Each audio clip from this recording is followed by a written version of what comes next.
அன்புள்ள இறைமக்களே, பயண திருச்சபையில் கல்வி நோக்கிய பயணம், உடல்நலம் நோக்கிய பயணம், பொருட்கள் நோக்கிய பயணம், தொழில் நோக்கிய பயணம் என பல பயணம் செய்கிறோம். இன்று யோசிப்பின் உயிர்காக்கும் பயண திருப்பலிக்கு உங்கள் அனைவரையும் வீர சிறுவர்களும் பாடகர்களும் இணைந்து 3ஆம் திருவிழாவுக்கு அழைக்கிறோம். யாக்கோபுக்கு 12 புதல்வர்களும் புதல்விகளும் இருந்தனர். தந்தையான யாக்கோபு 12 மகன்களில் யோசேப்பை அதிகம் அன்பு செய்தார். அழகிய ஆடைகள் நெய்து கொடுத்தார்.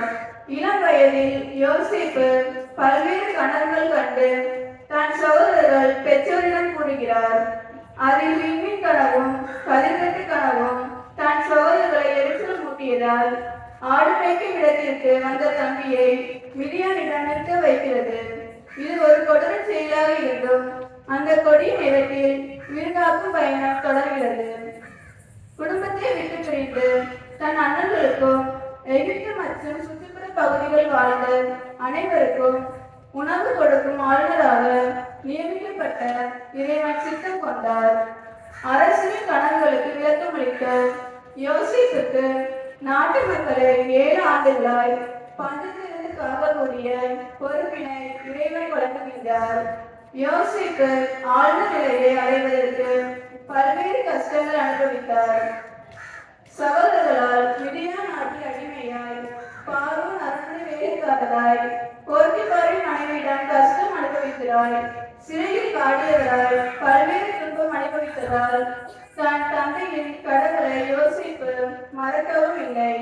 கடவுளும் யோசேப்பை மறக்கவில்லை. உயிர்களை பஞ்சத்திலிருந்து காக்க யோசேப்பை பெரும் கருவியாக கடவுள் பயன்படுத்தினார். கடவுளின் கரம் உடனிருந்தது. அன்பு இறைமக்களே, கடவுளின் திட்டத்தில் கஷ்டமே நம்மை பக்குவப்படுத்துவதும் அன்னை மக்களாகி நமக்கும் இறைவனுடன் இருப்பார் என்று உடன்வாழும் தெய்வத்தின் உயிர் காக்கும் தெய்வத்தின் திருப்பள்ளியில் மகிழ்வுடன் தங்கு பெறுவோம், இறையாட்சி பெறுவோம்.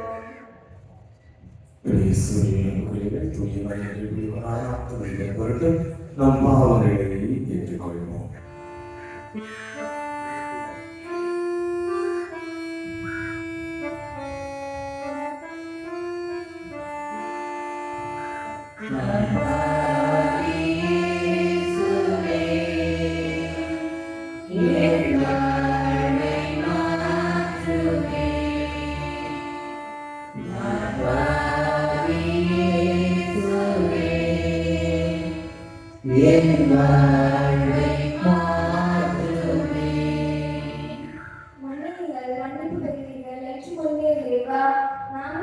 சகோதர சகோதரிகளை செய்து தவறுகளை மன்னிக்காமல் அவர்களை வெறுத்து ஒதுக்கிய தருணங்களுக்காக மனம் வருகிறோம். எங்களை மன்னியும் இறைவா, மன்னியும்.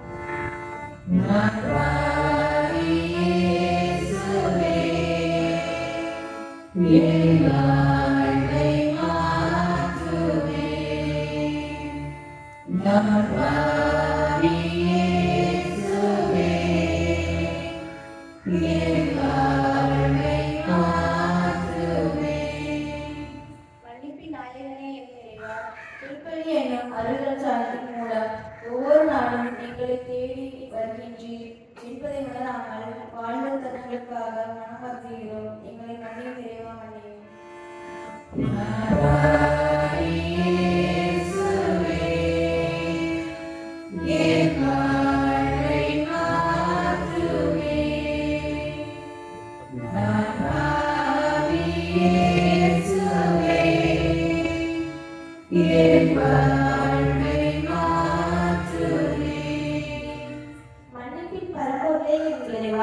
நீ படைத்த இவ்வளவான இயற்கை எழிலை பாதுகாக்காமல் மாசுபடுத்திய தருணங்களுக்காக மனம் வருந்துகிறோம். எங்களை மன்னியும் இறைவா, மன்னியும்.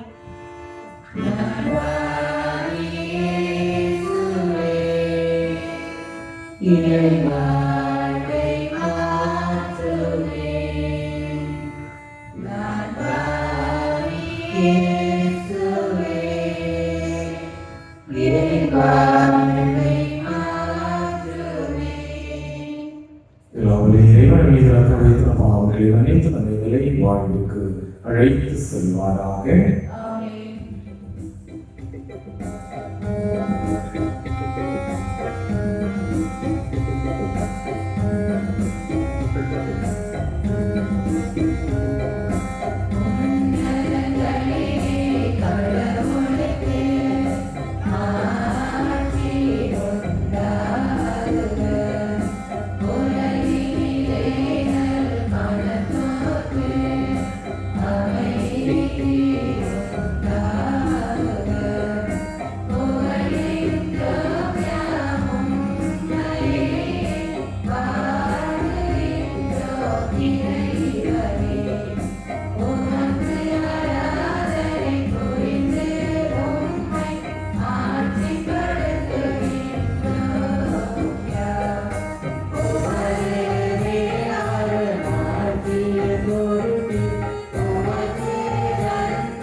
உங்கள் மகன் கிறிஸ்து மனிதரானது வானது வழியாக நாங்கள் அறிந்திருக்கின்றோம்.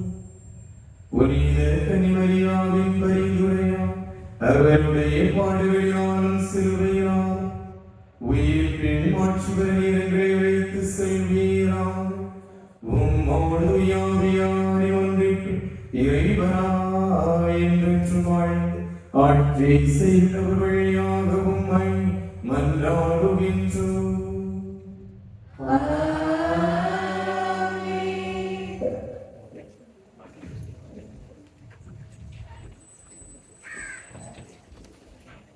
தந்தை கடவுள் தம் மக்களால் இஸ்ரவேலை பாதுகாத்திட முன்மாதிரியாக யோசேப்பை எகிப்திற்கு அனுப்பி வைத்த இறைவன் கானான் தேசத்தில் பஞ்சம் வரும்போது யோசேப்பு வழியாக அவர்களை மீட்கின்றார். யோசேப்பும் தனக்கு இழைக்கப்பட்ட துன்பங்கள் அனைத்தையும் இறைவனின் திருவுளமாக ஏற்று வாழும் யோசேப்பின் மனநிலை எடுத்து கூறும் வாசகத்திற்கு செவிமடுப்போம். தொடக்க நூலிலிருந்து வாசகம். அதிகாரம் 45 வசனங்கள் 4 முதல் 8 முடிய. யோசேப்பு தம் சகோதரர்களை நோக்கி, என் அருகில் வாருங்கள் என்றார். அவர்கள் அருகில் வந்தவுடன் அவர், நீங்கள் எகிப்திற்கு செல்லுமாறு விற்ற உங்கள் சகோதரனாகிய யோசேப்பு நான்தான். நான் இங்கு செல்லுமாறு நீங்கள் என்னை விற்றுவிட்டது குறித்து மனம் கலங்க வேண்டாம். உங்கள் மீது சினம் கொள்ள வேண்டாம். ஏனெனில் உயிர்களை காக்கும் பொருட்டே கடவுள் உங்களுக்கு முன்னே என்னை எகிப்திற்கு அனுப்பி அருளினார். நாட்டில் பஞ்சம் தொடங்கி 2 ஆண்டுகளே ஆகியுள்ளன. இன்னும் 5 ஆண்டுகள் உழவோ அறுவடையோ இராது. ஆதலால் உலகில் உங்களுக்குள் எஞ்சி இருப்பவரை பாதுகாக்கவும் பெரும் மீட்பு செயலால் உங்கள் உயிர்களை காக்கவும் கடவுள் உங்கள் முன் என்னை அனுப்பி வைத்தார். என்னை இங்கு அனுப்பியது நீங்கள் அல்ல, கடவுள்தான். அவரே என்னை பார்வோனுக்கு தந்தையாகவும் அவர் வீடு முழுவதற்கும் தலைவராகவும் எகிப்து முழுவதற்கும் ஆளுநராகவும் ஏற்படுத்தி அருளினார்.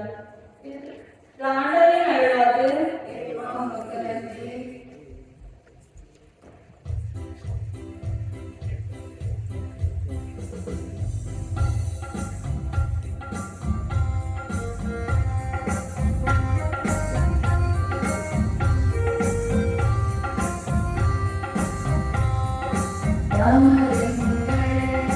ஆண்டவரை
அல்லேலூயா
வல்லவரான இறைவன் தம் மக்களை அவர்களின் பாவக்கரையிலிருந்து மீட்டு நன்மைப்படுத்த கிறிஸ்து இயேசு வழியாக நம்பிக்கையற்ற உள்ளங்களில் நம்பிக்கை எனும் அணையா ஒளியை பற்றி எரிய செய்து மக்களை என்றும் இறைவனை நோக்கியே நடத்தி சென்ற தூண்டுதலாக எடுத்துக்கூடும் இவ்வாசகத்திற்கு செயல்படுத்தும்.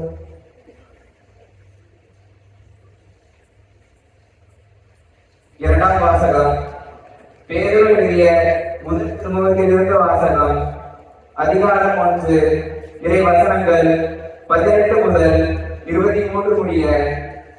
உங்கள் மூதாதையர் யாரிடமிருந்து வழிவழியாய் வந்த வீணான நடத்தை நின்று உங்களை விடுவிக்க கொடுக்கப்பட்ட விலை என்னவென்று உங்களுக்கு தெரியும். அது பொன்னும் வெள்ளியும் போன்று அழிவுக்குட்பட்டது அல்ல, மாறாக மாசு மறுவற்ற ஆட்டுக்குட்டியை போன்ற கிறிஸ்துவின் உயர் மதிப்புள்ள இரத்தமாகும். உலகம் தோன்றும் முன்னரே முன்குறிக்கப்பட்ட அவர் இந்த கடைசி காலத்தில் உங்களுக்காக வெளிப்படுத்தப்பட்டார். அவர் வழியாகத்தான் நீங்கள் கடவுள் மீது நம்பிக்கை கொண்டுள்ளீர்கள். இறந்த அவரை கடவுள் உயிர்த்தெழ செய்து பெருமைப்படுத்தியுள்ளார். இதனால் நீங்கள் கடவுளிடம் நம்பிக்கை கொண்டு அவரை எதிர்நோக்கி இருக்கவே இவ்வாறு செய்தார். உண்மைக்கு கீழ்ப்படிந்து உங்கள் ஆன்மா தூய்மை அடைந்துள்ளதால் நீங்கள் வெளியிடமற்ற முறையில் சகோதர அன்பு காட்ட முடியும். எனவே நீங்கள் தூய உள்ளத்தோடு ஒருவருக்கொருவர் ஆழ்ந்த அன்பு காட்டுங்கள். நீங்கள் அழியக்கூடிய வித்தினால் அல்ல, மாறாக உயிருள்ளதும் நிலைத்திருப்பதுமான அழியா வித்தாகிய கடவுளின் வார்த்தையால் புதுப்பிறப்பு அடைந்துள்ளீர்கள். இது ஆண்டவர் வழங்கும் மறுவாக்கு. இதை நான் உமக்கு நன்றி.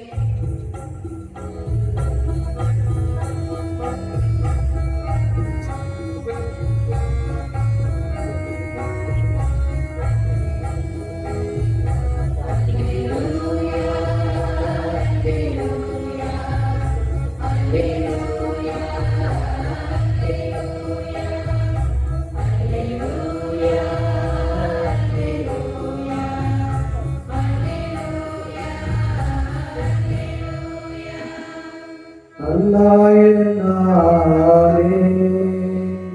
நல்லாய ஆண்களுக்காக தம் உயிரை கொடுப்பார். அல்லேலூயா.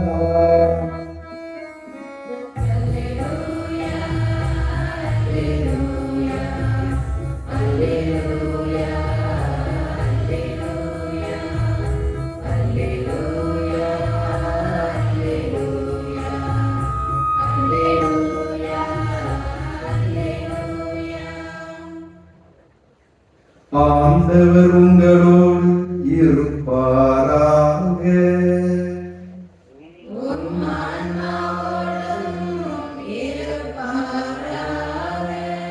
யோவான் எழுதிய தூய நற்செய்தியிலிருந்து வாசகம்.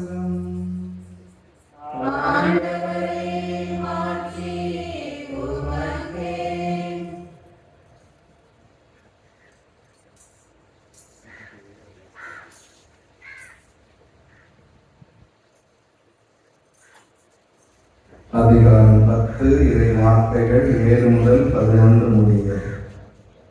யோவான் நற்செய்தி 10ஆம் அதிகாரம் இறை வார்த்தைகள் 7 முதல் 11 முடிய. அக்காலத்தில் மீண்டும் இயேசு கூறியது, உறுதியாக உங்களுக்கு சொல்கிறேன், ஆடுகளுக்கு வாயில் நானே.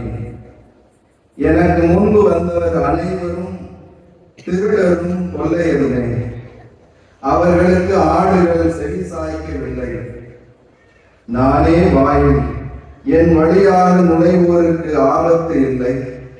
அவர்கள் உள்ளே போவர், வெளியே வருவர், மேய்ச்சல் நிலத்தை கண்டுகொள்வர்.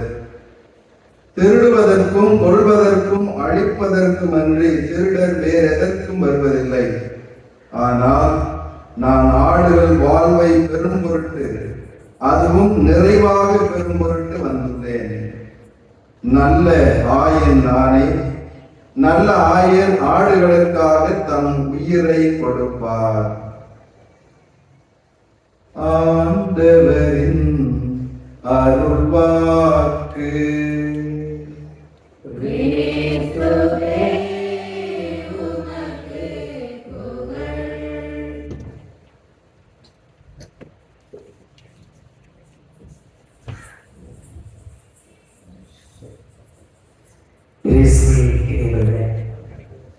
ஜெபமாலை என்னுடைய அன்பு பிள்ளைகள், ஆண்டவருடைய பாதத்தில் நம்முடைய தாயினுடைய பரிவோடும் பாசத்தோடும் இந்த ஆலயத்தில் நாம் வந்து அன்னைக்கு விழாவிடுகிறோம்.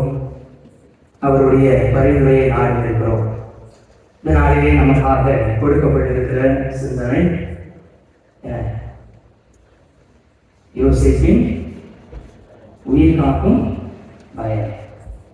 இனிவரு யோசேப்பினுடைய உயிர் காக்கும் பயம் ஒரு பெரிய நிறைய வரலாறு உள்ளது, பெரிய பின்புலம் உள்ளது.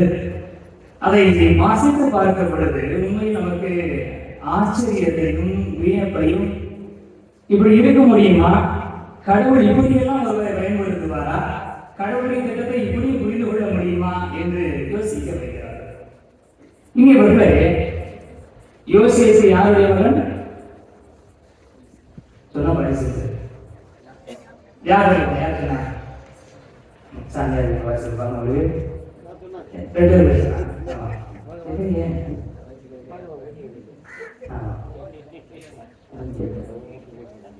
யோசேப்பு பாட்டு சார் யோசேப்பு யாக்கோபுடைய மகன். யாக்கோபுக்கு எத்தனை பிள்ளைங்க? பரிசை பார்த்தாலும் ஆயிரத்தி யாக்கோபுக்கு எத்தனை பிள்ளைங்க? எத்தனை பிள்ளைங்க? 12 பேர். சரியா தவறா? சரி. யாக்கோபு 13 பிள்ளைகள். நீங்க எப்படி ஏற்கனவே வாசிச்சு பார்க்கணும். 12 ஆண்கள் ஒரு பெண். சரியா? 13 பேர். அந்த பெண் குழந்தைகளுடைய பெயர் என்ன? 13 இப்பதான் தெரியும். அது பெண் குழந்தை பேர் நம்ம எழுத இருக்க என்ன? யாருக்கா தெரியுமா? கரெக்டா சொல்லுங்க. யார் சொல்றது? அஜித்குமார் படம் வருதுன்னு சொல்லுவாரு. தீனா. அப்ப 13 பிள்ளைகள், அதுல ஆண் குழந்தைகள் 12. இஸ்ரேல் மக்கள் எப்பவுமே ஆண் குழந்தைகளுக்கு முன்னுரிமை கொடுத்ததுனால என்ன செய்றாங்க? 12 ஆண்கள் 12 குழந்தைகள் என்று சொல்லி இனி இவர்கள் வந்து கொசுல தரப்படுவார். 12 பிள்ளைகளில் யாக்கோபு எத்தனாவது பிள்ளை?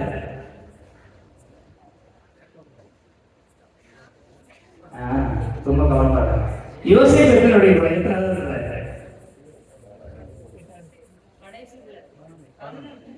11 யாராவது சொன்னீங்க? 3 சொன்னாங்க. 4 சொன்னீங்களா? 8 ஓகே. அப்ப இனி வந்து யாக்கோபுக்கு 13 பிள்ளைகள், 12 ஆண்கள். அதில் யோசேப்பு 11வது குழந்தை. யோசேப்பினுடைய தாயுடைய பெயர் என்ன? ராக்கேல்.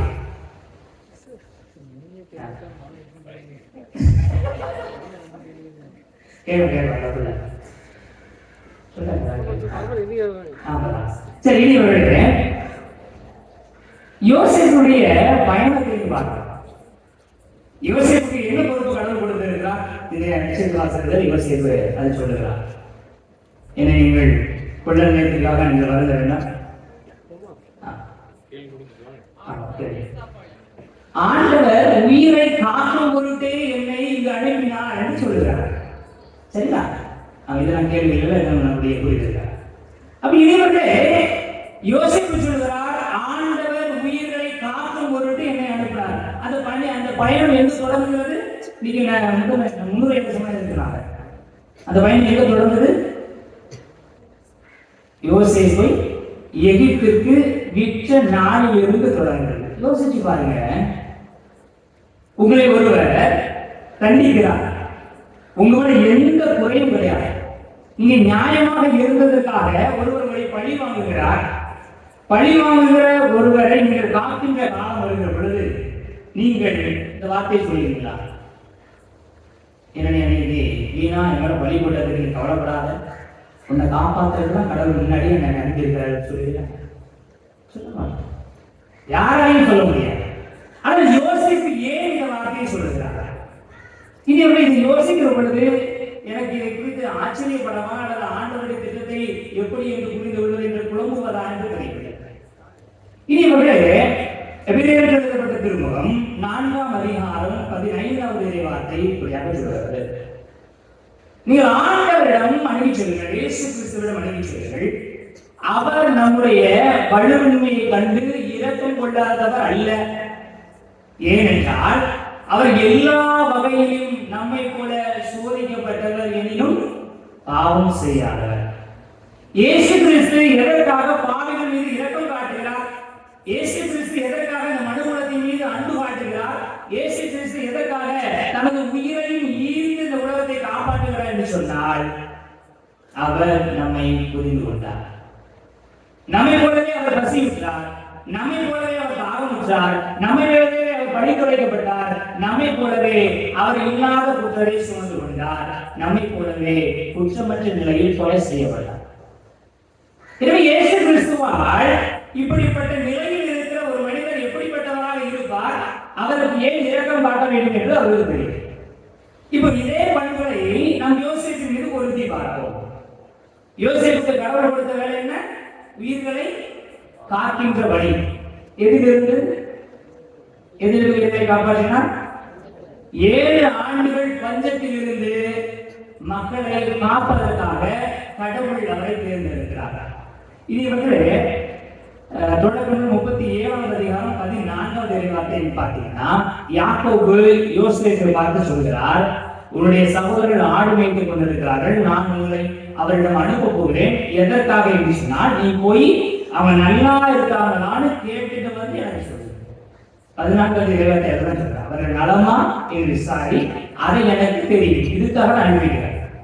நீ நல்லா இருக்கிய கேட்கறதுக்காக போன யோசேப்பு அவங்க என்ன செய்யறாங்க? 23, 24வது இறைவார்த்தை, அவருடைய விலை உயர்ந்த அலங்காரமான ஆடையை உயிர்த்து விட்டு ஒரு குழிக்குள் தூக்கி எறிந்தனர். அந்த குழியில் தண்ணீர் இல்லை என்று பொருள். நீ நல்லா இருக்கியா கேட்கறது ஒரு பெரிய குத்தமா? ஒரு புறாவுக்கு நக்க போறாங்க மாதிரி. நலமாக இருக்கிறாயா என்று விசாரிக்க போன மகனை தம்பியை அவர்கள் தூக்கி கிணத்துக்குள்ள போடுறாங்க. செத்து தொலை. நல்லா இருக்கியா பார்க்க வந்தேன், ஏன் சாப்பிட காரணம் ஆயிடுச்சு. இனி வந்து அதுக்கு கொடூரமான ஒரு மனநிலையை பாருங்க. 25வது இறைவார்த்தை யாராவது வாசிங்க. மைக்கில் தான் மைக்கில் வாசிங்க. 25வது இறைவார்த்தை தொடக்க நூல் 37வது அதிகாரம் 25வது இறைவார்த்தை. அந்த வார்த்தை நீங்க வாசிச்சு பார்த்தீங்கன்னா, யோசேப்புடைய சகோதரர்கள் எவ்வளவு கழிஞ்சக்காரர்கள், எவ்வளவு கொடூரமானவர்கள் என்பதை நம்மால் அறிந்து கொள்ள முடியும். 23, 24வது இறைவார்த்தை சொல்கிறது, அவருடைய ஆடையை உரிந்து விட்டு நிர்வாணமாக கிணற்றுக்குள் இருந்து செத்து தொலைக்கும் என்று போடுகிறார்கள். 25வது இறைவார்த்தை எடுத்துலையா? பின்பு, அது முக்கியமான வார்த்தை, தூக்கி எரிஞ்சிட்டு இல்ல முதல் தாசிங்க 25வது இறைவார்த்தை 37வது அதிகாரம் 25வது இறைவார்த்தை. பின்பு அவன் தூக்கி போட்டதுக்கு பின்பு அவர்கள் உணவு அருந்தும்படி அமர்ந்து. இனி அவர்களை பாருங்க, நல்லா இருக்கேன்னு கேட்க வந்த ஒருவனை நிறுவனமாக்கி கனதுக்கு எரிஞ்சிட்டு, எரிஞ்சதுக்கு அப்புறம் எந்த வித புத்த உணர்ச்சியும் இல்லாம தன்னுடைய சகோதரன் நம்மள நல்லா இருக்கேன்னு கேட்க வந்தான், எதையுமே அவங்க கவனிக்காம தூக்கி கிணத்துல போட்டுட்டு சாப்பிட உட்கார்றாங்க. நம்ம ஒரு பொய் சொல்லிட்டோம், அப்பா வரான்னு தெரிஞ்சா சாப்பிட முடியும்? பரிசு 2 நாள் கப்பியா வாங்கிட்டோம், அப்பா எத்தனை நாள் கேப்பாரு தெரிஞ்சா சாப்பிட வருமா? தூத்து வருமா? வராது. புத்தமுள்ள நெஞ்சு குருகுருதும். ஆனால் எந்த விதமான குற்றமும் இல்லாமல் சொந்த தண்ணியை தூக்கி கிணத்துல போட்டுட்டு சாப்பிட உட்கார்றாங்க. ஒருத்தர் 2 பேர்ல எல்லாருமே எவ்வளவு கல்யாணக்காரர்களாக இருந்திருப்பார்கள் என்று சொன்னால், எவ்வளவு தூரத்திற்கு அவர்கள் இதையும் கணத்து போனவர்களாக மறந்து போனவர்களாக இருந்திருப்பார்கள் என்று சொன்னால், இப்படிப்பட்ட ஒரு காரியத்தை செய்திருக்க முடியும். இதிலிருந்துதான் யோசேப்பினுடைய உயிர் காக்கும் பயணம் தொடர்கிறது என்று யோசிக்கிற பொழுது அது எவ்வளவு ஒரு கசப்பான உண்மை. கடவுள் எதற்காக உயிரை காக்கக்கூடிய ஒரு நல்லவனை, உயிரை காப்பதற்கு என்று தான் உருவாக்கிய ஒரு கருவியை ஏன் இப்படி சோதிக்க வேண்டும்? தன் சொந்த சகோதரர்களாலே தூக்கி எறியப்படுகிறான், நிர்வாணமாக்கப்படுகிறான். அப்புறம் கேட்டதுக்கு தூக்குறாங்க. யோசிப்புக்கு என்ன பண்ணிருக்கோம்? சரி, எங்க அண்ணன்களுக்கு அறிவு வந்துருச்சு, என் மேல என்ன இருந்தாலும் பாசனம் சொல்லதான் செய்யும், தான் ஆடாவிட்டாலும் தன் சதனைக்கு ஆடும்.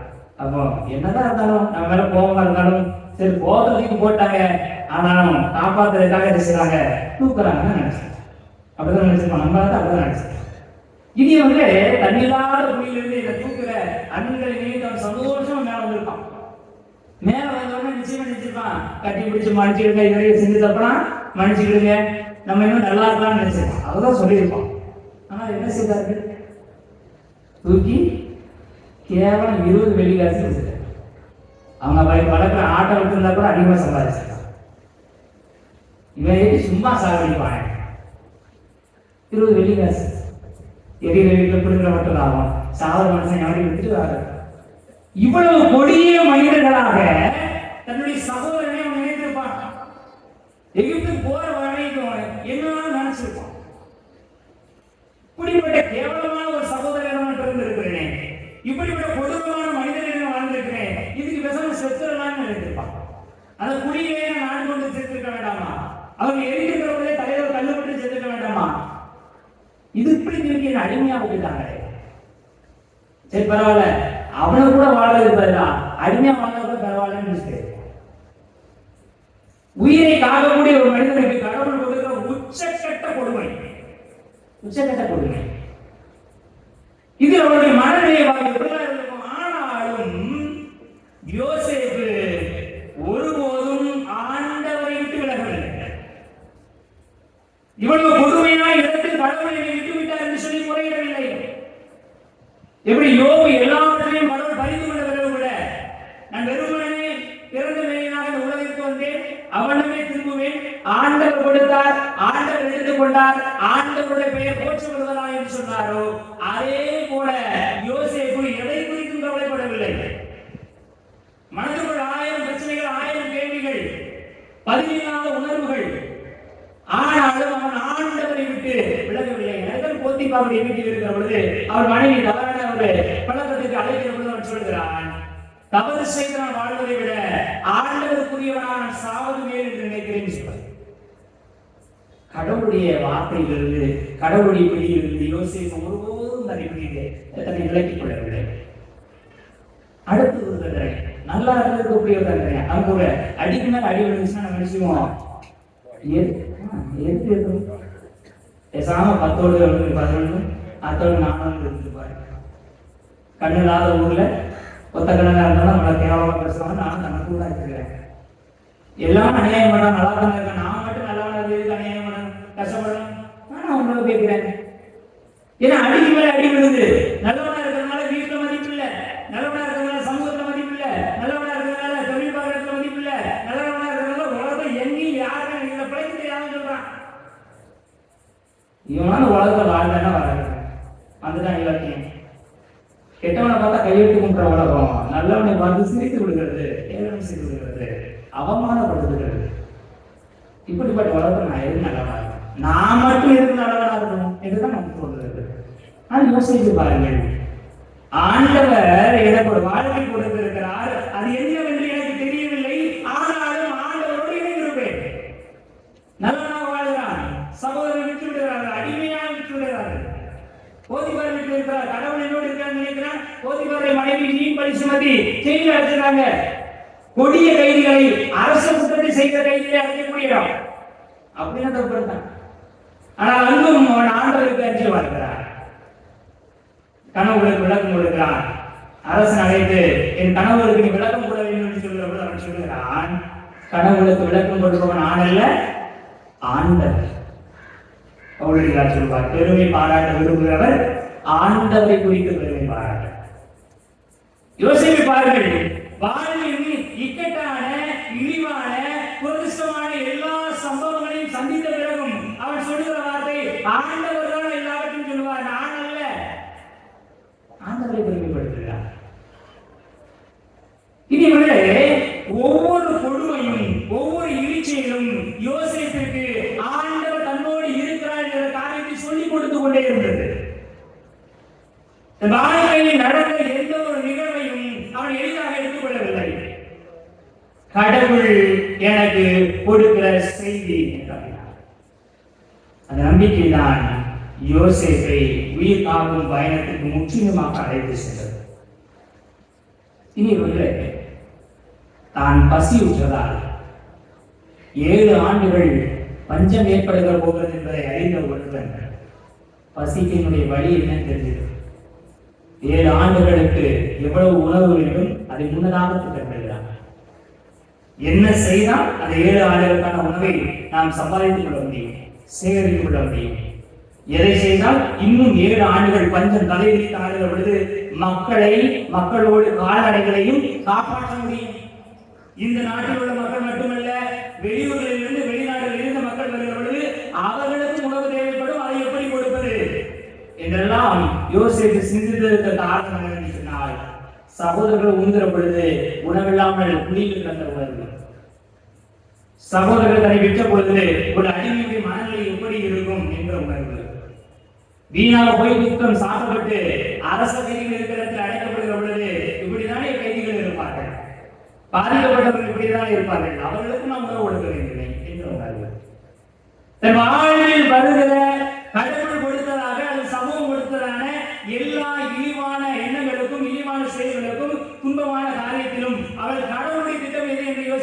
என்பதற்காகத்தான் உயிர் காக்கும் பணிக்காக கடவுள் அவனை அழைத்தார். கடவுள் அவனை தெரிந்து கொண்டார். இது லட்சரி வாசகம் மிக அருமையான வாசகம். நல்ல ஆயம் நானே. நல்ல ஆயம் என்ன செய்வாராம்? ஆடுகளுக்காக உயிரை கொடுப்பான். உங்கள்கிட்ட ஒரு கேள்வி, மனுஷனுக்கு ஆடா, ஆட்டுக்காக மனுஷனா? ஆடை வளர்த்து என்ன செய்ய? ஆடுகால தலைவெட்டி நீ சாப்பிட்டுருக்கோமா? ஆட்டு தலைவெட்டி நம்ம சாப்பிடுறோம், அப்படிதான். ஆடு என்பது என்னுடைய உணர்வுக்கானது, என் சம்பாத்தியத்திற்கானது. ஆனால் நல்ல என்ன செய்வார்? எனக்கான ஒன்றிற்காக அவர் உயிரை கொடுப்பார். நல்ல ஆயன் தனக்கான தான் தன்னுடைய சம்பாத்தியத்திற்காக வளர்க்கிற ஆட்டிற்காக தனது உயிரை கொடுப்பார். அதுக்காக ஆடுக்கு ஏதாவது உயிர் கொடுக்குமா? இல்லை. தனக்காக ஆடு எதையும் செய்யாத நிலையில் என்னுடைய பயன்பாட்டுக்கு மட்டுமே என்று இருக்கிற ஒரு உயிரினத்திற்காக ஆயன் உயிரை கொடுக்கிறார். ஒரு ஆயன் எனக்காக செத்தான் சொல்லி ஆடுக்கு தெரியுமா? தெரியாது. ஒரு ஆடு சிங்கம் பிடிச்சு போது அல்லது நாய் கடிச்சு போது நீங்க போய் ஆடை காப்பாத்திட்டு நீங்க நாய் கடிப்படின்னு செலுத்திட்டீங்க, ஆடு தெரியுமா? தெரியாது. அது பாட்டுமே கொடுவேன், தண்ணி குடிக்கும். எனக்கும் ஒரு செத்தா அவன் பேர் என்ன கூட கேட்காது, தெரியாது. யார் ஒருவருடைய கைமாறையும் எதிர்பார்க்காமல், யார் ஒருவருடைய புகழையும் பெருமையும் பாராட்டையும் எதிர்பார்க்காமல் ஆடு என்ற ஒன்றுக்காக ஆயன் ஆறறிவு உள்ளவன் இறக்கிறான், உயிரை கொடுக்க தயாராகிறான். அதனால்தான் அவர் நல்ல ஆயன். யோசேப்பு அதே பண்புகளை தன்னதானதாக மாற்றுகிறார். தன்னை விற்ற சகோதரர்கள் செத்து தொலையிட்டும் என்று சொல்லி கிணற்றில் தூக்கி எறிந்தவர்கள், நல்லா இருக்கிறான் கேட்கும் பொழுது நல்லா இருக்கு நல்லா இல்லைன்னு சொல்லி பதினேழு தன்னுடைய ஆடையை கிழித்து நிர்வாணமாக்கியவர்கள், தன்னுடைய தந்தையிடம் பொய் சொன்னவர்கள், கேவலம் 20 வெள்ளிக்காசுக்காக விற்றவர்கள், இவ்வளவு காலம் எங்க இருக்கிறான் என்ன செய்யறான்னு கூட ஒரு நாள் எட்டி பார்க்காதவங்க, அவன் வயிறு பசிக்கவன திரும்பி வந்திருக்கிறான், என்னை தேடி வந்திருக்கிறான். ஆனால் இவன் அவர்கள் அடையாளம் கூட கண்டுபிடிக்க முடியாத உயரத்தில் இருக்கிறான். இப்படிப்பட்ட ஒரு சூழ்நிலையில் நாம் என்ன செய்வோம்? அவன் சோறு கிடையாது, அவனுக்கு மட்டும் சோறு கொடுக்காது, இப்படி ஜெயில போடுங்க. யார் என்ன கேட்க முடியும்? யாரும் எதுவும் கேட்க முடியாது. ஆனால் யோசிப்பு செய்தது என்ன? அவர்களுக்கு தானியம் கொடுத்து அவர்கள் கொடுத்த பணத்தை திருப்பி கொடுத்து அனுப்புகிறார். தன்னுடைய சிறிய சகோதரர் தன்னுடைய தந்தை உயிரோடு இருக்கிறார் என்பதை அறிந்தவர்கள் அவன் என்ன சொல்கிறான்? நீங்கள் வாருங்கள், உங்களை நான் பேணி பாதுகாப்பேன். யார் யோசிப்பு சொல்கிற வார்த்தை? உங்களை நான் பேணி பாதுகாப்பேன். எவன் ஒருவன் எனக்கு இழிசெயலை செய்தானோ, எவன் ஒருவன் சாவதில் மகிழ்ச்சி அடைந்தானோ, எவன் ஒருவன் கைதியாக போவதை குறித்து அடிமையாக விற்கப்படுவதை குறித்து எந்தெந்த குற்றமுணர்வும் இல்லாமல் சாப்பிட உட்கார்ந்தார்களோ அவர்களை இங்கே பார்த்து சொல்கிறார், நீங்க வாங்க, உங்களை நான் பேணி பாதுகாப்பேன். உங்களை மட்டுமல்ல உங்களுடைய பிள்ளைகளை நான் சுமப்பேன். ஏனென்றால் யோசேப்புக்கு நிராகரிக்கப்படுவதற்குரிய வழி தெரியும். சொந்த சகோதரனே தன்னை விற்கிற பொழுது ஏற்படுகிற வழி என்ன என்று தெரியும். சொந்த சகோதரன் தன்னை பழி பிடிக்கிற பொழுது ஏற்படுகிற வழி என்ன என்று தெரியும். அவன் இருந்தா என்ன செத்தா என்ன என்று எண்ணுகிற சூழ்நிலையில் ஒருவன் வாழ்கிற பொழுது எவ்வளவு வேதனை ஏற்படும் என்று அவனுக்கு தெரியும். யோசேப்பு அவர்களை மன்னிக்க வேண்டிய அவசியமே இல்லை. யோசேப்பு மன்னிக்கணும்னா ஏன் மன்னிக்கணும்னு கேட்கறதுக்கு ஒரு ஒருத்தரும் இல்லை. அந்த அளவுக்கு உயர்ந்த அதிகாரம் இருக்கிறான். பார்வன் கூட சொல்கிறான், அரியணையில் மட்டும் நான் உனக்கு மேலிருப்பேன், மற்ற எல்லாவற்றிலும் எகிப்தினுடைய அதிகாரம் உனக்கு தான் என்று சொன்னான். அந்த உச்சத்தில் இருந்த யோசேப்பு பசித்து இருக்கிற பரதேசி போன்று வாழ்ந்த தன்னுடைய சகோதரர்கள் நிலைக்கு இறங்கி வந்து அவர்களை அரவணைத்து முத்தமிட்டு அவர்களுடைய பாதங்களை கழுவ தண்ணீர் கொடுத்து உங்களை நான் பேணி பாதுகாப்பேன் என்று சொல்கிறார் என்று சொன்னால் உயிர் காக்கும் பயன். அதுதான் உயிர் காக்கும் பயன். இனி அவருடைய விவிலியம் சொல்கிறது, யோபு நூல் 12ஆம் அதிகாரம் 10வது இறைவார்த்தை, அவர் கையில் தான், கடவுள் கையில் தான் அனைத்து படைப்புகளின் உயிரும் மனித இனத்தின் மூச்சும் இருக்கிறது. மனித மூச்சே கடவுளுடையதுதான். நாம் தொடர்புடைய வாசிக்கிறோம் 2ஆம் அதிகாரம் 7வது இறைவார்த்தை, மனிதனை உருவாக்கி அவன் நாசிகளில் ஆண்டவர் ஊத அவன் உயிர் உள்ளவனானான். இனியவர்களே, எபிரேயருக்கு எழுதப்பட்ட திருமுகம் 2ஆம் அதிகாரம் 11ஆவது வார்த்தை சொல்கிறது, அனைத்திற்கும் உயிர் முதல் ஒன்றே ஆண்டவர். கடவுள் உயிர் கொடுத்தவர், கடவுள் உயிரை பாதுகாத்தவர். யோசேப்பு கடவுள் இடத்தில் இருக்கிறார். கடவுள் நமக்கு உதவி செய்வதை சொன்னால் அவரை யாரும் கேள்வி கேட்க முடியாது. யோகரைத்தான் சொல்வார், அவர் கொடுப்பார் என்றால் தடுப்பார் யார், அவர் மறிப்பார் என்றால் கேள்வி கேட்பார் யார், யாரும் கேட்க முடியாது. ஆனாலும் ஆண்டவர் நமக்கு இரக்கம் காட்டுகிறார். குடும்பம் சொல்கிறது, காலை தோறும் ஆண்டவருடைய இரக்கம் புதுப்பிக்கப்படுகிறது. நம் மீது இரக்கம் காட்டவில்லை என்றால் கேள்வி கேட்கிறது யாரும் இல்லாத சூழ்நிலையிலும் கடவுள் நமக்கு இரக்கம் காட்டுகிறார். ஏனென்றால் நமது உயிரை பாதுகாக்க வேண்டிய பொறுப்பு அவரிடம் இருக்கிறது. யோசேப்பு அதை செய்தார்.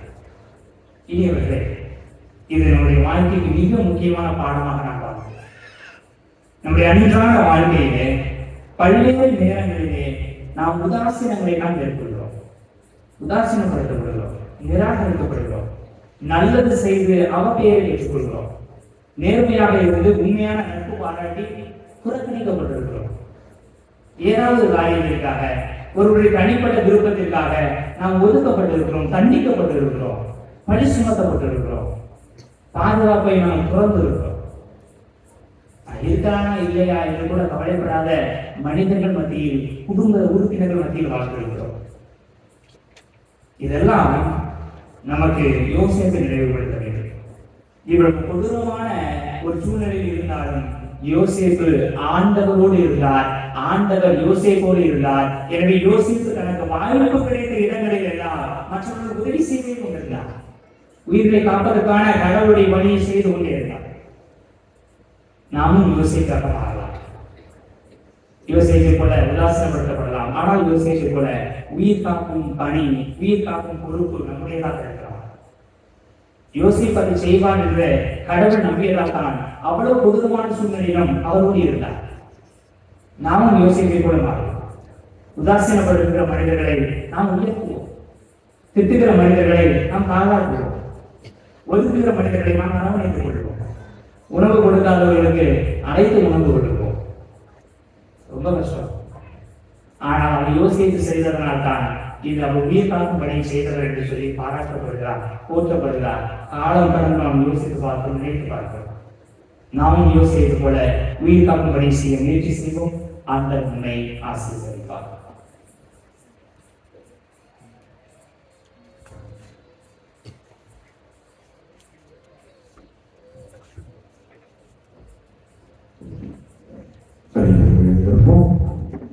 கேள்விகள் கொடுக்கப்படும், தேவைகள் கண்டடைவீர்கள், சட்டங்கள் உங்களுக்கு திறக்கப்படும். ஆண்டவரிடம் நம்முடைய தேவைகளை மன்றாட்டுகளாக ஒரு மாதத்திலே சமர்ப்பிப்போம்.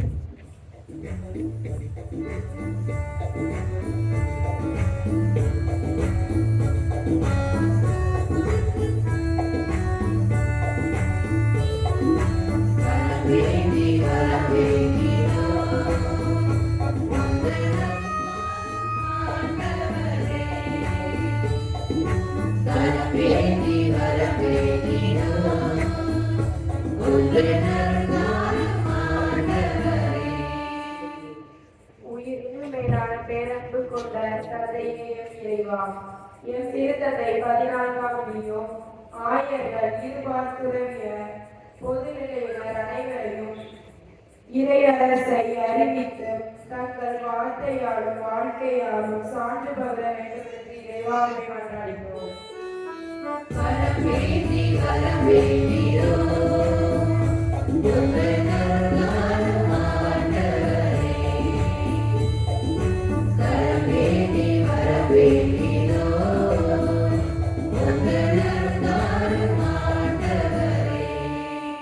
என் நம்பிக்கை நாயகனே இறைவா, எங்கள் குடும்பங்கள் அனைத்தும் உண்மையை மையமாக கொண்டு உண்மையில் முழு நம்பிக்கை வைத்து எங்கள் வாழ்க்கையை உணர்வுவதாக வாழவும், பிறருக்கு சிறந்து விளங்கவும், நிறைவாக பெற்றிட தேவையான அருள்களை தருமாறு தேவனை மன்றாடுகிறோம்.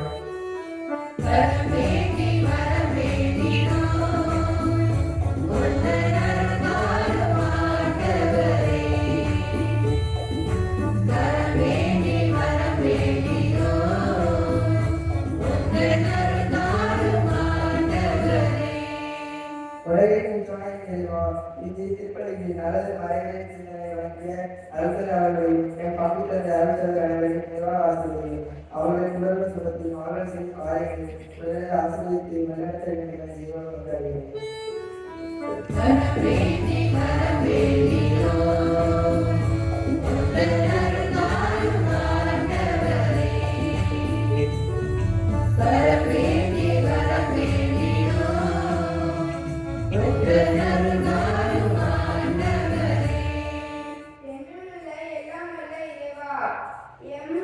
இளையோர்கள் அனைவரும் படிப்பிலும் ஒழுக்கத்திலும் மனித மாண்பிலும்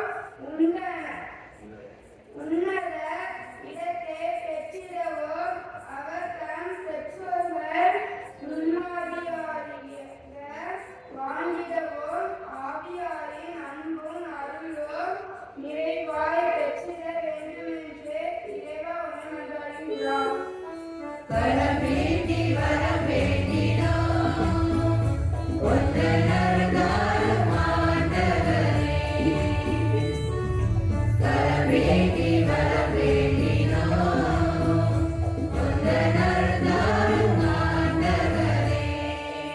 அன்பு தந்தையே, எம் இறைவா, என் நாட்டை ஆளும் தலைவர்கள் மனித நேயம் மிக்க நல்லாட்சி புரிந்து இறைமக்கள் அனைவரையும் சமத்துவத்துடனும் அன்புடனும் வழி நடத்திட வேண்டும் என்று இறைவாக மன்றாடுகிறோம்.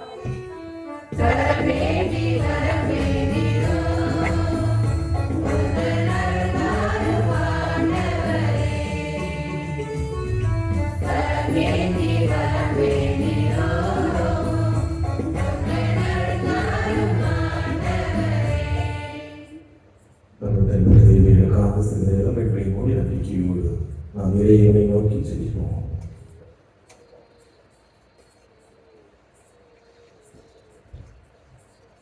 தாயின் ததைமாக இறைவா, யோசேப்பை போன்ற துன்பங்களை தாங்கிக் கொள்வதற்கான வலிமை துன்பங்களின் வழியாக கடவுளுடைய உணர்வை புரிந்து கொள்வோம். உயிர் கொடுக்கின்ற உயிர் காக்கின்ற நல்ல செயல்களை செய்வதற்கான ஆசிரியரை வழிகாட்டுதலை கடவுள் நம் ஒவ்வொருவருக்கும் தர வேண்டும். உடைய பாதுகாப்பை போன்று நாம் நல்ல செயல்களை செய்வதற்கு, பிற நல்ல செயல்களை செய்வதற்கு, பிற துன்பத்தில் இருக்கிறவர்களுக்கு ஆறுதல் தருவதற்கான வழிகாட்டுதலை கடவுள் நமக்கு தர வேண்டும். அதன்படியாக நாம் நமது குடும்பங்கள் இறை ஆசிரியரை இறை அமைதி பெற்றுக் கொள்ள கடவுள் அருள் வரங்களை தர வேண்டும் என்று இறைவா உம்மை நோக்கி மன்றாடுகின்றோம். ஆமென்.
சகோதர சகோதரர்களுடைய மாணவர்கள் எல்லாம் தந்தையாகிய கேட்டதாகும்படி ஜெபியுங்கள். ஆண்டவர் தமது பெயரின் புகழ்ச்சிக்காகவும் ஆட்சிக்காகவும் நமது நன்மைக்காகவும் புனிதத்திற்கு அவை அனைத்து நலன்களுக்காகவும் உமது கையிலிருந்து பணியை ஏற்றுக்கொள்வாராக. ஆண்டவரே, நாங்கள் உமக்கு ஒப்புக்கொடுக்கிறோம். இக்காணிக்கைகளுக்கு ஏற்றவர்களாக எங்களை மாற்றியர் உம்மை வேண்டுகின்றோம். உம்முடைய திருமகன் மறையிலே விளைதலை கூறுவதன் வழியாக அவருடைய வாக்குறுதிகளுக்கு தகுதியுடையோராகுவார். என்னைக்கும் ஆட்சி செய்த வழியாக உம்மை மன்றாடுகின்றோம். ஆண்டவர் உங்களோடு இருப்பாராக.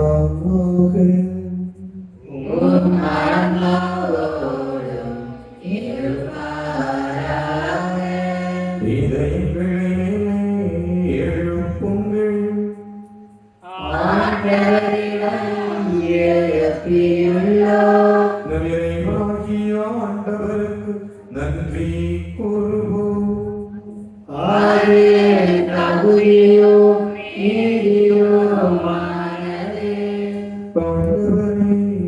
தூயவரானதை என்றும் எந்நாளிடத்திலும் நாங்கள் உமக்கு நன்றி செலுத்துவது எப்பொழுதும் கன்னியான புனித மரியாதை விழாவில் நாங்கள் உம்மை போற்றி புகழ்ந்து வாழ்ச்சிப்படுத்துவது மெய்யாகவே தகுதியும் நீதியுமாகும். எங்கள் கடமையும் மீட்புக்குரிய செயலுமாகும். தூயாமினிடா அந்த அன்னை உடைய திருமகனை கருத்தாங்கி தமது கனிமையில் மாட்சியை நிலைத்து நின்று நிலையான வழியாய் எங்கள் ஆண்டவர் இயேசு கிறிஸ்துவை உலகிற்கு அளித்தார். அவருடைய ஆண்டை வானதூதர் புகழ்கின்றனர். தலைமை தாங்குவோர் வழிபடுகின்றனர். அதிகாரம் செலுத்துவோர் திருமுன் நடுங்குகின்றனர். வானங்களும் அவற்றில் ஆட்களும் சேராபியங்கள் ஒன்று கூடி அக்களித்து கொண்டாடுகின்றனர். அவர்களோடு எங்கள் குரலையும் சேர்த்துக் கொள்வார். நாங்கள் உம்மை தாழ்வு இறைஞ்சி புகழ்ந்து பாடுவதாவது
அவருடைய ஆவியை பொழுது காணிக்கைகளை செய்யப்படுத்த உண்மை கேட்டுக்கொண்டார். இவ்வாறு இல்லாத இயேசு கிறிஸ்து உடலும் ரத்தமுமாக எங்களுக்கு இவை மாறுவதாக. அவர் பாடுபட உளம் கனிந்து தம்மை கைவித்த போதும் அவரை எழுவது நன்றி செலுத்தி எதைப்பற்றும் சிலர்களுக்கு அழித்து அவர் கூறியதாவது அனைவரும் இதிலிருந்து பெற்று உனக்கு ஏனெனில் உங்களுக்காக அளிக்கப்படுவது என் உடல்.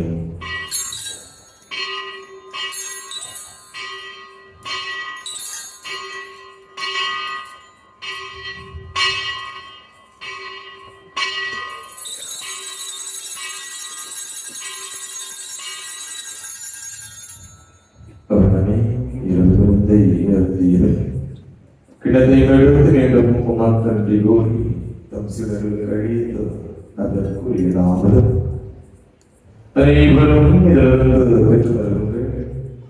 ஏனெனில் புதிய நிலையான உடன்படிக்கைக்குரிய நிற்கின்றோம். இது பாவனை உங்களுக்காகவும் பலருக்காகவும் சிந்தப்படும். இதை நினைவாக செய்யுங்கள்.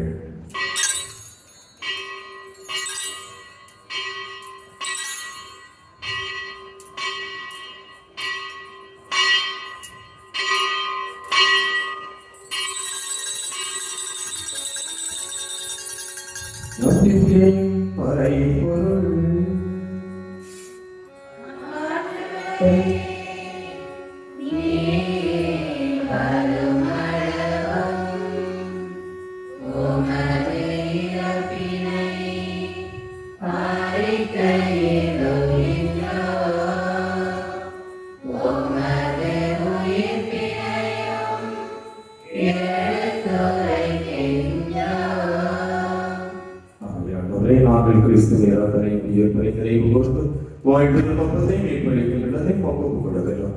உன் திருமணம் பக்கு ஒழிப்புரிய கலந்தவர்களை ஏற்றுக்கொண்டீர். எனவே பக்க நாங்கள் நன்றி செலுத்தலாம்.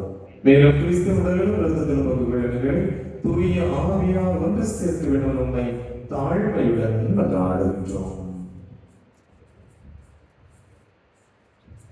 பார்ப்பவை உலகெங்கும் பரவி இருக்கும் உமது திருவையை நடைபெறுவதற்கும் எங்கள் திருத்தந்தை சிகராயர், எங்கள் ஆய்வு ஸ்டீஃபன், எல்லா திருநிலையினர் ஆகிய அனைவரோடும் உமது திருவை அன்பில் நிறைவு பெற செய்தருளும்.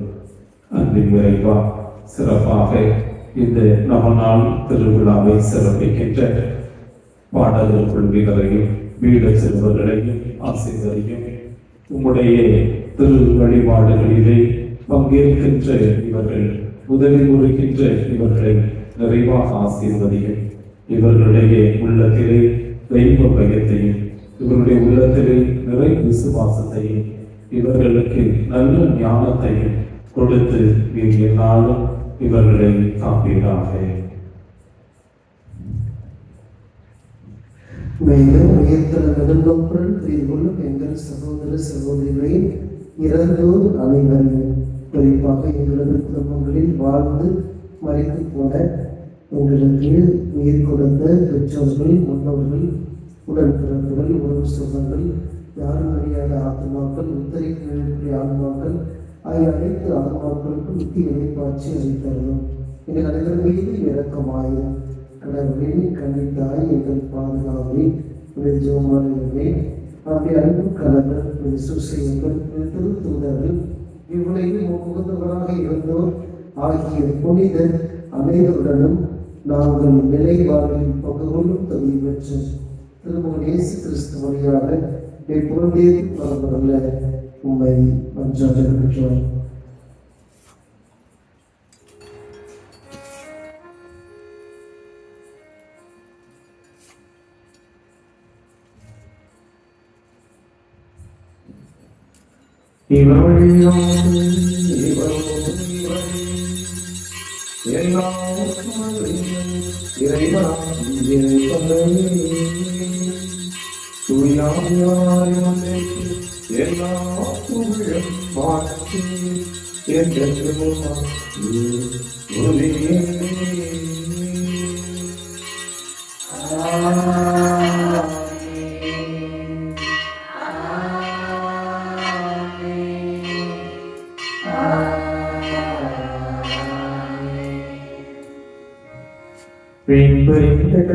கற்பிக்கப்பட்டு இறை படிப்பினையால் வயசுலாம் துணிந்து பாடுவோம்.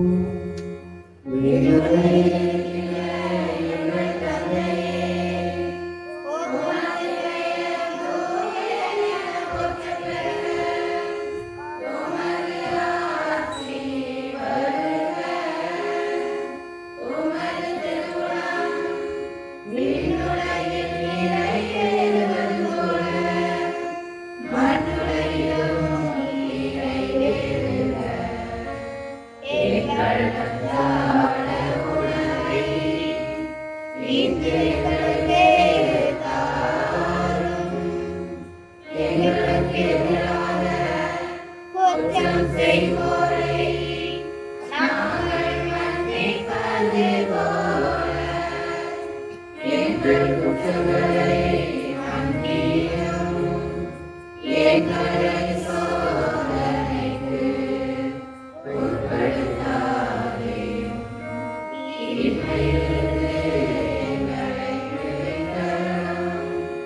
ஆண்டவரே, தீமை அனைத்திரங்களை விளைவித்து எங்கள் வாழ்நாளில் அமைதியை கரிமருளவும்மை மன்றாடுகின்றோம். உமது இரக்கத்து உதவியால் நாங்கள் பாவத்திலிருந்து எப்போதும் விடுதலை பெற்று யாதொரு கலக்கமின்றி நலமாயிருப்போமாக. நாங்கள் நோக்கியிருக்கும் என்பதற்காக எமீட்பராகிய இயேசு கிறிஸ்துவின் வருகைக்காகவும் காத்திருக்கின்றோம்.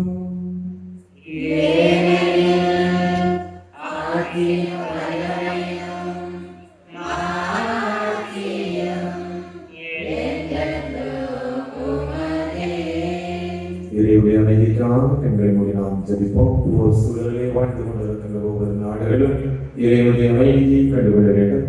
பல்வேறு இன்னல்கள், இடர்கள், இழப்புகளை சந்தித்த ஒவ்வொரு குடும்பங்களும் இறைவனுடைய அமைதியை பெற வேண்டும். இதை நான் வழியிலே கலந்து கொண்டு ஜெபிக்கின்ற ஒவ்வொரு குடும்பங்களும் ஒவ்வொரு மக்களும் இறை அமைதியை பெற வேண்டும் என்று ஒரு நம்பிக்கையோடு நாம் ஜெபிப்போம்.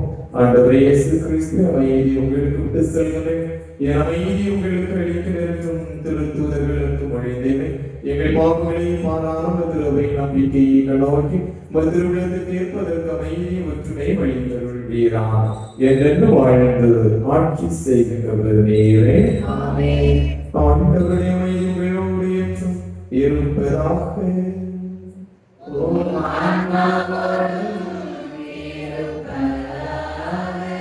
ஒருவருக்கொருவர் அமைதி மகிழ்ச்சியோடு பகிர்ந்து கொள்வோம். சமாதானம்.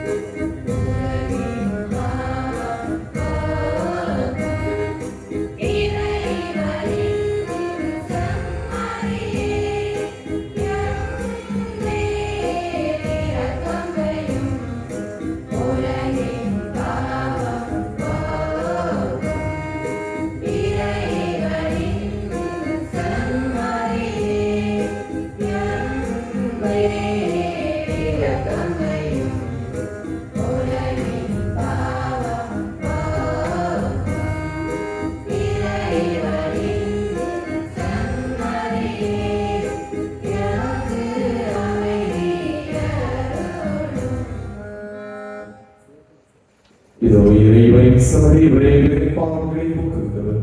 சமரியில் விருதுகள் பெற்றோர் பேறு பெற்றோர்.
நன்றியின்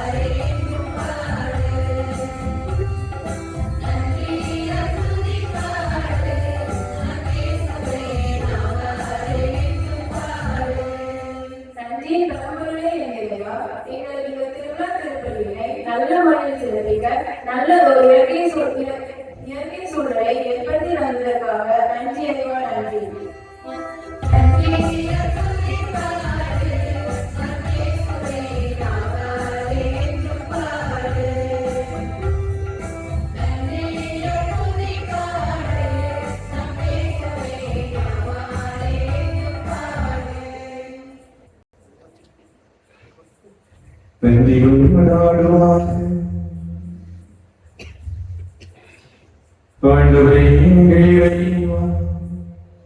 இவர்களுடைய ஆழத்திலும் திறமை இறப்பையும் உயிர்ப்பையும் நாங்கள் அறிக்கையிடுகின்றோம். அதனால் அவருடைய பாடுகளை நாங்கள் பங்கேற்று அவருடைய ஆறுதல் மாட்சியிலும் பங்கு பெற்று தகுதி பெறவர்களாக எங்கள் ஆண்டவராகிய கிறிஸ்து வழியாக உம்மை மன்றாடுகின்றோம். ஆண்டவர்களோடு இருப்பாராக.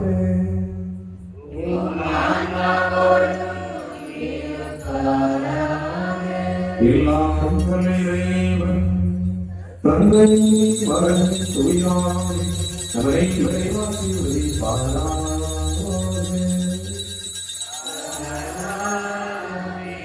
செல்வரும் திருப்பதி நிறைவேற்று.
என்